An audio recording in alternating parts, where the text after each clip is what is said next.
Man, wow, a lot has happened in the last couple months. And I just want to, man, tap in with you guys, man, and see, man, where everybody at. I want to see where everybody at with, what's going on, man. Puffy, man, P. Diddy got 4 years.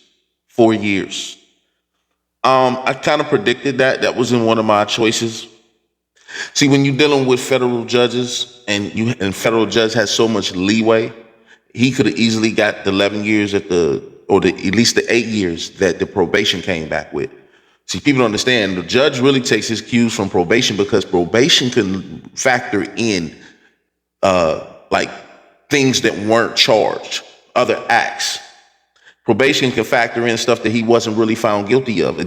They're not supposed to, and there's been some new rulings, but they still do it. It's a part of their criteria. So when probation came back with the 70 something to 80 something months, I was like, I wasn't shocked. But the judge, he gave him Puffy. He won. He won.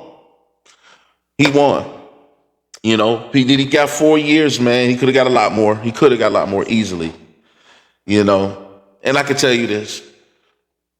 Puffy's going to a high security prison. He's going to a high security prison, medium, if not pen, because that's another classification they can use when they designate you. It's called designation. When you get sentenced, your file automatically, the probation department sends a file to DSCC in Grand Prairie, Texas. They look at everything. They look at your past history of violence. Like I said, you don't even have to it doesn't even have to be found guilty of it. They can look at a lot of stuff and they decide, okay, he's going to fit in this custody level based on all of these characteristics, his evaluation, education. I mean, they use a lot of stuff, and a lot of that stuff works against you. If you got a diploma or a GED, that jacks your points up a lot. So, man, he's going to a high security prison because of the nature of his crime. Now, Puffy ain't got nothing to worry about, man. And this is what I'm talking about right now. Like, this is where you about to see. I can tell you right now, Puffy was trying to go to Fort Dix because he probably already had some people up there lining up. Yo, you gonna be straight, go to Fort. But they don't understand. Judges don't have no real power when it comes to that. They can make a recommendation, but they can't say you go here, you go. And that'd be the one of the fallacies about the federal court system, how it's divided. The judicial versus, the judicial part of it versus the custody part of it. The judge is a part of the judicial part of it. The prison, the BOP, is the custody. The judge can make recommendations, but he don't have no say-so. He only has say-so over your sentence. And I've been through it. I'm telling you, I know this for a fact. He only has, I went through it because I was in federal prison and I was fighting some, it was some time that I didn't get. But I went to that department to say, hey, I'm missing some time that wasn't calculated. And basically the gentleman told me that, he couldn't, it didn't matter. He couldn't recalculate my sentence. The judge had to handle my sentence. All he can do is execute the sentence that was given to me. And then I was going back and forth, and I said, listen, well, the judge said credit for all time served. Well, why wouldn't I be getting? He pulled out a badge and said, showed it to me. He said, fuck the judge. This is a BOP employee. Yep. In the sentence computation department in the prison. He said, fuck the judge. I work for the BOP. If this says you get it, you get it. If it don't, you deal with the judge on that. Get out of my office. So I went through it. So the judge don't have no real say-so where Puffy goes. He can make a recommendation. They're going to send Puffy to high security prison, probably a medium, probably a pen. Could be a pen. But here's the fuck shit. They sending Diddy to the drug program. They about to study this nigga. I'm telling you. Anybody know about the RDAP program?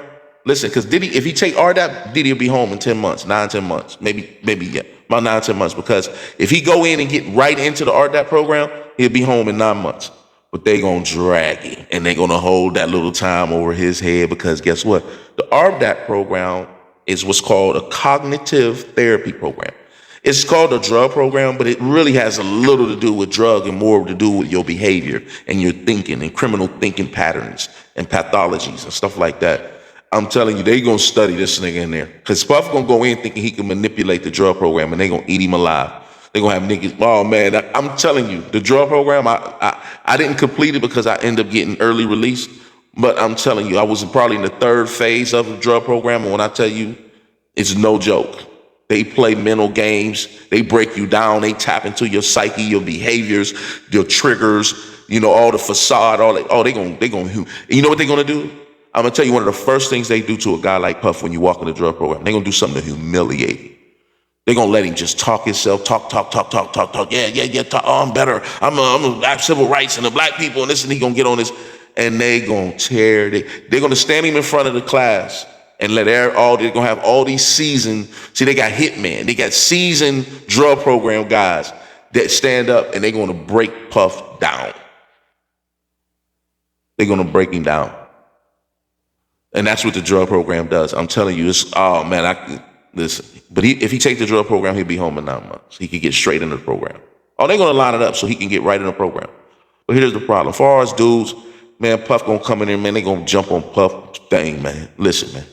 I'm telling you, and that's one of my issues with this whole prison culture and real nigga, because I seen too many times dudes who was of stature come to a compound that's supposed to be a real compound where they politicking and they running dudes up, and if you ain't right, you gotta go, or you know this or that. And I seen a dude come who people know who he ain't right, but he got a couple dollars. And all he do is he come and he set out the feast, a couple rice bowls, have somebody make some nachos.